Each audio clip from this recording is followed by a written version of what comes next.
अस्सलाम वालेकुम सर। वालेकुम। सर सुना है डेस्कॉन ने भी कोई अपने पे टावर्स लॉन्च किए, तो इसके बारे में सर आपकी क्या राय है? अच्छा, पहले तो ये है कि हमारे जब डेस्कॉन का हम नाम लेते तो हमारे जहन में डेस्कॉन इंजीनियरिंग आती है, जो कि रज़ाक दाऊद साहब की कंपनी है और माशाल्लाह वो इंटरनेशनल कंपनी और बहुत बड़े प्रोजेक्ट्स करती। ये वो डेस्कॉन नहीं है, ये डेस्कॉन कंस्ट्रक्शन है। तो basically Descon construction barrier town में ऑलरेडी कुछ प्रोजेक्ट्स कर रहे हैं बैरियर टाउन के, और इससे पहले आपने देखा पैरागॉन का भी कुछ प्रोजेक्ट्स हैं। तो पैरागॉन भी बैरियर टाउन के साथ कुछ काम कर रहे हैं, जैसे ग्रैंड मास्क को बना रहे हैं, स्टेडियम बना रहे हैं, बड़े बड़े काम कर रहे हैं। तो डेस्कॉन भी यहाँ पे बैरियर टाउन के साथ एज ए कॉन्ट्रैक्टर काम कर रहे हैं। अब बैरियर टाउन ने एडजस्टमेंट में पैरागॉन को भी वो टावर दिए और एडजस्टमेंट में डेस्कॉन को भी ये 2 टावर दिए हैं। अभी ये दो टावर जो डेस्कॉन को दिए हैं, ये जो ग्रैंड मास्क के बिल्कुल साथ है, IG समथिंग कुछ इसके नंबर, आई एंड के। अच्छा, वहाँ पे 4 टावर हैं, 2 डेस्कॉन को दे दिए, एक और है जो कोई मलिक साहब की फैमिली का कोई मेंबर है जो गालिबन, वो उनको दे दिया, और एक और कंस्ट्रक्शन कंपनी है उनको दे दिए। दूसरे 2 लोग जो है उन्होंने अभी कोई लॉन्च नहीं किया या उनकी कोई एडजस्टमेंट अभी चल रही है, तो वो भी मार्केट में उनका आ जाएगी डिटेल। और 2 चीज़ें, एक तो ये कि डेस्कॉन उसी तरह प्रोजेक्ट करेगा जिस तरह पैरागॉन ने किया, इनकी मार्केटिंग स्ट्रेटजी क्या होती है या बाकी मामला क्या होते हैं, बट है उसी तरह की एडजस्टमेंट। उसी तरह ये भी स्ट्रक्चर कंप्लीट है, ऑलमोस्ट वही बिल्डिंग है, सारा कुछ वही है, और उसी तरह एडजस्टमेंट ही हुई है। और लोगों को इसका फ़ायदा ये होगा कि यहाँ पे इंस्टॉलमेंट में मिल जाएंगे, हाइट जो है वो लमसम में पेमेंट होती है, स्टेटस ऑलमोस्ट हाइट थोड़ा ये कि वहाँ फिनिशिंग का काम हो रहा है, यहाँ फिनिशिंग का काम अभी स्टार्ट होना है।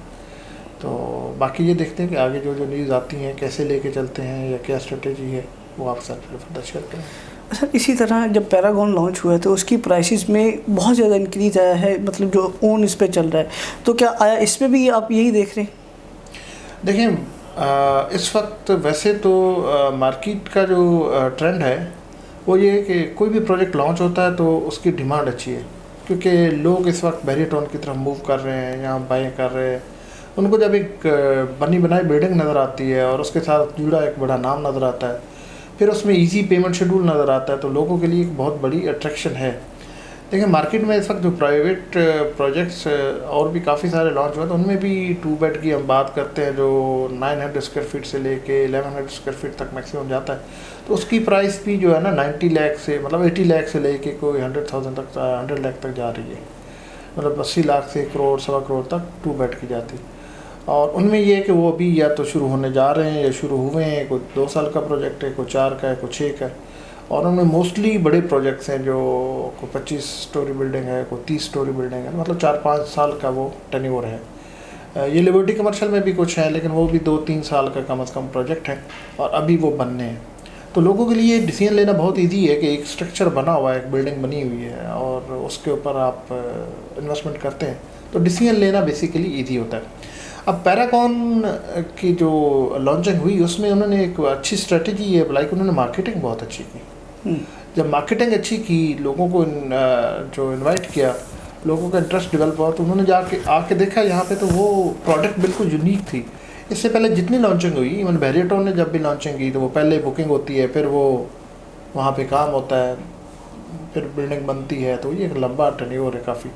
तो वो उन्होंने आके देखा कि जो हम देख रहे हैं वो बनी हुई बिल्डिंग स्ट्रक्चर वाइज कंप्लीट है, तो इस वजह से लोगों का इंटरेस्ट काफ़ी। दूसरा ये कि उसमें कुछ इन्वेस्टर ने भी खेला, जैसे मैंने आपको पहले भी किसी एक डिस्कशन में बताया था कि जब कोई चीज़ लॉन्च होती है तो उस वक्त हाइप क्रिएट की जाती है और उस हाइप में इन्वेस्टर का बड़ा रोल होता है।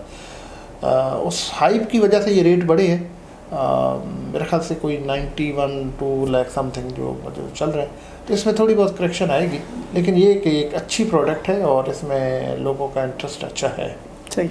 और सर एक इम्पॉर्टेंट क्वेश्चन कि जो इसके तो ज़ाहिर बात है लॉन्चिंग के बाद प्राइसेस में इंक्रीज़ देख रहे हैं, तो जो इसके साथ बहरिया हाइट्स है जो बहरिया ने बना के दिए हुए लमसम पेमेंट पे, उसकी प्राइसेस में भी इंक्रीज़ देख रहे हैं? देखिए, जो ये नई प्रोजेक्ट्स लॉन्च हो रहे हैं ना, इनमें अवेलेबिलिटी है, इसमें ऑप्शंस हैं। अवेलेबिलिटी ये है कि आपको जिस फ्लोर में मर्जी अपार्टमेंट मिल जाएगा, जिस तरह का इनर आउटर कॉर्नर हर तरह की अवेलेबिलिटी है, और उसमें पेमेंट शेड्यूल भी बहुत इजी है। तो यहाँ पे चूँकि अपनी मर्ज़ी की अवेलेबिलिटी मिल जाती है और पेमेंट शेड्यूल भी अभी डाउन पेमेंट थोड़ी सी करनी है और बाकी 2 साल 3 साल का शेड्यूल है, तो इसमें इन्वेस्टर भी आ जाता है, एंड यूज़र भी आ जाता है। तो ये ट्रेड होता है, जब ट्रेड होता है तो वो उसमें प्राइसेस बढ़ती हैं, और वही बात है कि जब सेटल डाउन होती हैं चीज़ें, डस्ट सेटल होती है, या जो जिसे कहते हैं कि ये बलून जब फटता है, तो उसके बाद फिर नेचुरल जो ऑर्गेनिक जो ग्रोथ है या प्राइसेस हैं वो फिर सामने आती हैं। तो जो हाइट है उसमें इस तरह की कोई अवेलेबिलिटी नहीं है, या सारे लोग या तो फिर सेल करने पे मार्केट में आ जाए तो उसमें कोई वो फ्लक्चुएशन है, वहाँ पे आप अपार्टमेंट ढूंढने जाते हैं तो मिलता ही नहीं है। तो इसलिए वो उसमें कोई इतना जल्दी कोई राइज अप आना या प्राइसेस का डाउन होना वो बनता नहीं है। ये तो चूँकि ओपन मार्केट है ना, इसमें फ्लक्चुएशन है, वहाँ नहीं है, वहाँ स्टेबिलिटी है। असल चीज़ है वहाँ स्टेबिलिटी है, और रेट कम भी नहीं हो रहे। यहाँ बढ़ेंगे तो कम भी होंगे, वहाँ नहीं, वहाँ कम भी नहीं होंगे, बढ़ेंगे तो एक रिथम के साथ बढ़ेंगे। चलिए, thank you very much sir for information.